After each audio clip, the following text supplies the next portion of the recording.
Everybody, welcome back to our episode of FSi DFS Fantasy NASCAR Picks. I'm Rush Gorilla 31. I know some of you hate this. I can't help it. This is a speculation video simply because the qualifying's not till noon today or 12:30, and then the race is like at 3. There's only like an hour and a half. It's an impound.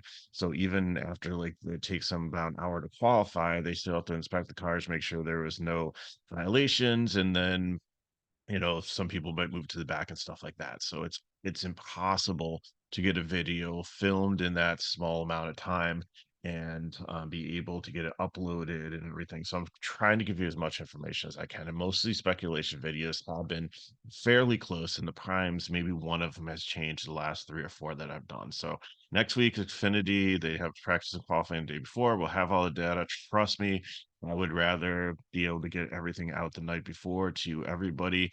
And on Saturdays, like I usually work my normal job. I work on Major League Baseball. I have like soccer, like so many DFS things going on in my lunch break that I would rather have everything done and kind of set and just be able to tweak it. So I feel your pain. Okay, so we did have practice at least, and I have the starting order set as their practice speed times. So that's where we go. Glenn Reen, I'm not sure if he's going to race in this. He's in the DK pool. It says that he's been selected to start next week in New Hampshire, and he's from Massachusetts, so that makes sense. And it looks like he might be finishing the year in the 53. So we'll just have to keep our but he might not race. So everybody should qualify for this one. Even if Reen's in there, he should, because they usually take 38 cars in the field. If it's 36, then sorry, David Starr, you're probably not going to be in there. Or Patrick Emmer, like one of um, those ones will probably not make it.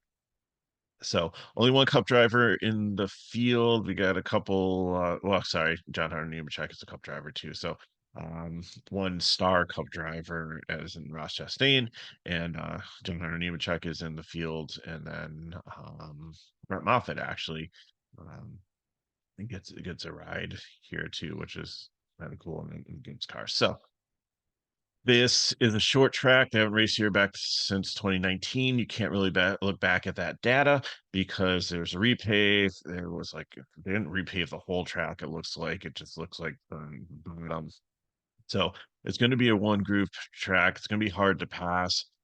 However, the second groove might come in if people get forced up there and some rubber gets laid down. That might come in towards the end of the race. You can't really, if you look at short like tracks, like maybe look at Phoenix and stuff that's so early in the season, like a lot of change since then. If you want to look back at like Richmond for a short track, that would probably be comparable, but that's high tire wear track, and there's a lot of fall off here with the repave. It probably won't be as much fall off.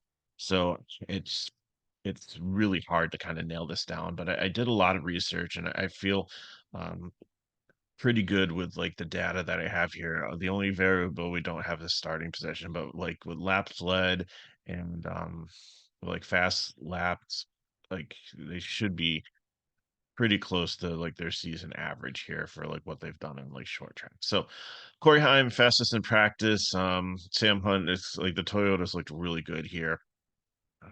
So 8K, I think he's definitely, if he does start close to the front here or does get the pole, definitely somebody I consider as a cash player or dominator. Jesse Love, the same thing. Like he's was been really good all season long and really learning. And I think that if he's up there also could my projection has him finishing second. Looked really good in practice.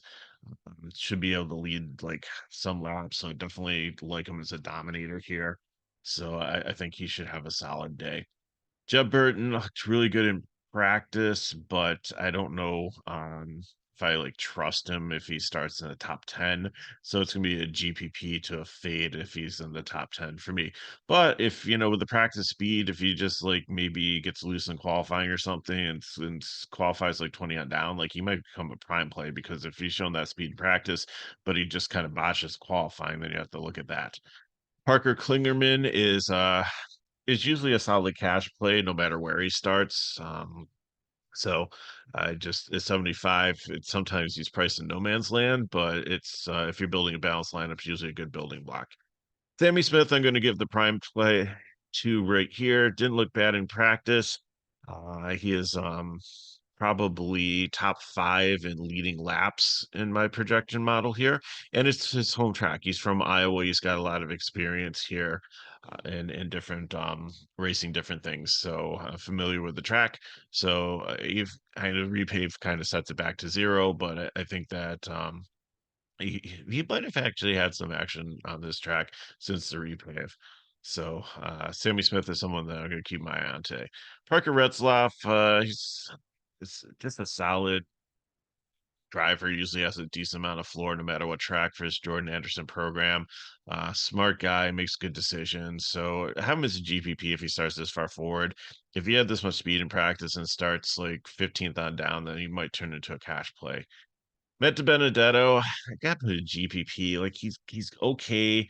The C car is okay, but it's usually if you look at all the C cars in the field, it's usually the lowest priority. He's not racing.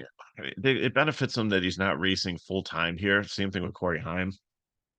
Like if you don't watch these videos regularly, the guys that are in peach versus the guys in green are ones that don't run the series regularly and aren't out there for like stage points and stuff, and it makes a huge difference because they can do what's called short pitting, which means they just pit right before the caution for a stage break, and they're able to get out there, get track position. And if it's hard to pass, that might be crucial here. So um, that puts Matt DiBenedetto in a GPP position. If he has this much speed again and he starts like deep in the field, then he might be some of the conservative cash. Just because he can get place differential through pit strategy and not necessarily have to pass a bunch of people. Brett Moffitt, I think, is upside dominator. Looked good here in this Gibbs car. He's ran here like in trucks and a lot in the past, again, different track, but pretty good in short track and looked pretty good in practice.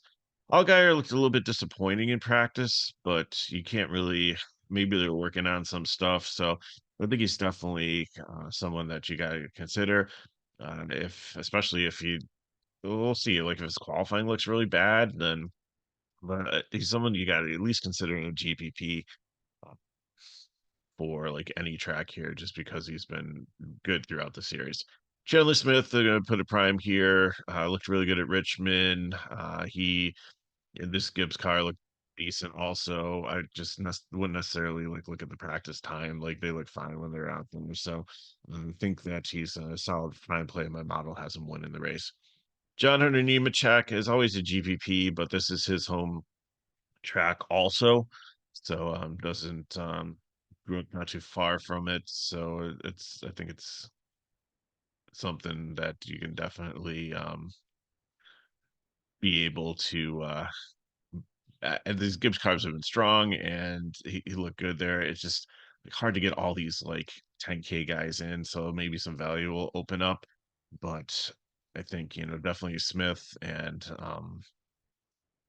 Love is who I really want to get in there. And really got to consider um, some of these other ones. So I skipped over Sheldon Creed, which sorry about that. He's going to be an upside dominator here. He looked really good on this track. He's always been good at short track racing. And I think that I've just seen some maturity here. Just his recent form recently, it hasn't my model hasn't been finishing fourth. And I think if he runs a clean race, that he can be maybe surprising here. So I definitely want to throw him in some GPPs because I don't know. It's just a gut feeling that I think that he might have a very solid week this week. So really like Creed here. Don't know if I can play him in cash. If he gets a pull or something, maybe I consider him like a primary dominator, but he really just hasn't led a ton of lap this season. As you can see, the projection is only for like 4, but we'll see how that plays out with qualifying. Okay, AJ Allmendinger, GPP. He's okay on short tracks. He's okay on road courses. I think the braking and some of the principles transfer over, but Colleague just has taken a step back this year. Riley Herbst always a GPP, super talented driver, and you always cheering for him and always has potential to do well, but finds trouble too easily. Joey Gase, I don't know how on earth he had 15th in speed here. I just see him going no place but backwards, so I can't really um, recommend him here. It's probably GPP to a fade. Uh, the only reason I put the GPP tag on him is if he does start back in the field and he does have some of the speed that he has in practice, and he could maybe pass them and be one of the better cars out of the worst cars, but mechanical issues have plagued this team a lot. Ryan Sieg, GPP, decent showing in practice here. 74 is not a bad price tag. Just have to see where he qualifies. Kyle Weatherman, he's usually a solid cash play at 6,200. 25th on back, he's a cash play. Anything up to 15th GPP play. If he starts in the top 15, he's a fade. Austin Hill, kind of the whole like what I saw in in practice here, so it didn't really look like they were great. My projection has him finishing fifth here. I think that's just based on current form and like how he's done on other short tracks and stuff. So I think there's some potential here.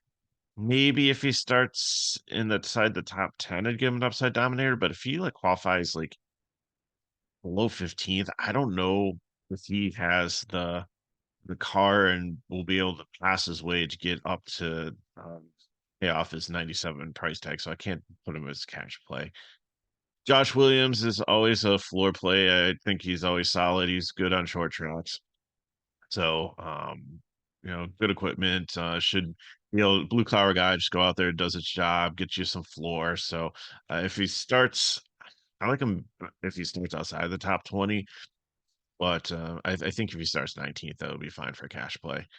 Cole Custer, I wasn't really impressed with what I saw. I don't know what's going on with the Stuart Haas team. Uh, Next year. So I think there's a lot of limbo there. Like his metrics look good. It looks like if he does start down here, that he's got the potential to finish sixth. But again, it's the same thing with like Austin Hill. Like it's if they're not up there, they might not be able to stay up there or get up there. And they're racing for stage points too. So I think he's just an upside dominator. Brandon Jones is always a GPP. There's tracks I like Brandon Jones on. There's tracks I don't. This is one that I don't. He's not a really good road course guy, so I don't like him on short tracks either. Deegan is usually a GPP depending on where she qualifies. If she qualifies in the top 20, then usually a fade for me. Anywhere below than 53 isn't bad, but she's fastly becoming one of the cheapest drivers, and I think time might be running out for her. Might drop back into the Truck Series next year. Daniel died GPP again. It's in the college car, so it's decent equipment and everything. Guy's an average to decent driver, so have to see what the qualifying is. Ross Chastain's really interesting. It's 92 is a GGM car. It's usually Trackhouse prepared. When he drops down to Xfinity, it has some resources, so it's not a normal GGM car. So that's something to consider there. I think he'll be one to watch here. Didn't look great in practice, but I think he could definitely be an upside dominator. Again, with the whole pit strategy thing, gives him a huge advantage. He could get up there and hold the position and be very sneaky. Kyle Sieg, GPP, Jeremy Clements, usually if he starts 25 on back is a solid four play, just like Williams and Weatherman. They're like all like similar plays there, depending on where they start. Shane Van Gisbergen crashed his car in practice, was pushing it too much, trying to learn the track. He won the last two races. So I think that's why my metric has him like with such a high projection and the highest like point per dollar average. But I don't know, starting in the back with the backup car, we'll have to see where he qualifies. I think we'll have a good day. I think things will come with to him, but I don't see him leading, and I don't think he's going to be a GPP. Sam May, because like he's going racing for the title now, so he's going to need to go for stage points. He's not going to short put try to get from position.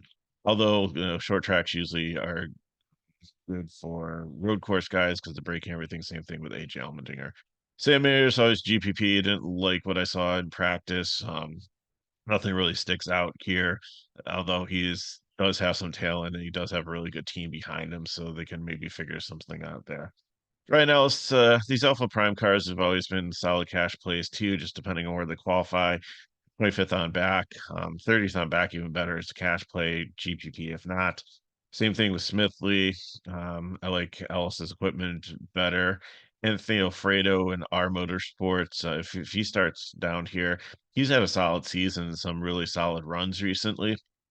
So I think you got to consider him in cash too. He's a little bit more expensive than some of the bottom feeders, but it's just because he's has better equipment and has had better results recently. Vanderpool, same thing. Alpha Prime. He's a little bit more, $1,000 more expensive than Ellis. He's a little bit more talented, a little bit more experience, but again, it's just going to be based on where they start. Perkins in the seed car is in the same price range too, probably GPP. Could turn into a cash play if he does start deep in the field. Honeyman, I keep on putting the prime play on. He's just had such solid results. He's coming back at 4.75x here, uh, 34th in practice, but I think he can just scrape the top 25 in his car with what he's done and the team's done, and Young's been a solid program. So there. Emmerling, I don't really like. Dar and Reno, I think is going to be in it. And Dawson Cram, it's a GPP. If he starts 30th on back, if he starts further on up, then no thank you. So I got for you. If you have any questions, put them in the chat below. Hit me up at MegaRoar31 on Twitter X. Check out our channel because Charlie's doing soccer. We got a lot of things going on for Euro. If you want to get into FSI, then go to the description of the video. You can check out our pricing page. It's only $6 for VIP. So VIP today will get you all the soccer. Will get you everything that you pretty much need to be successful for the day for DFS. So I'm gonna get it out of here. I'll have the cup video tonight, which will have all the practice and qualifying, and it looks like it's gonna be a nightmare with tires for that. So hopefully they'll figure some things out there. So thanks for watching, Mega Roar 31. I'll see you next time.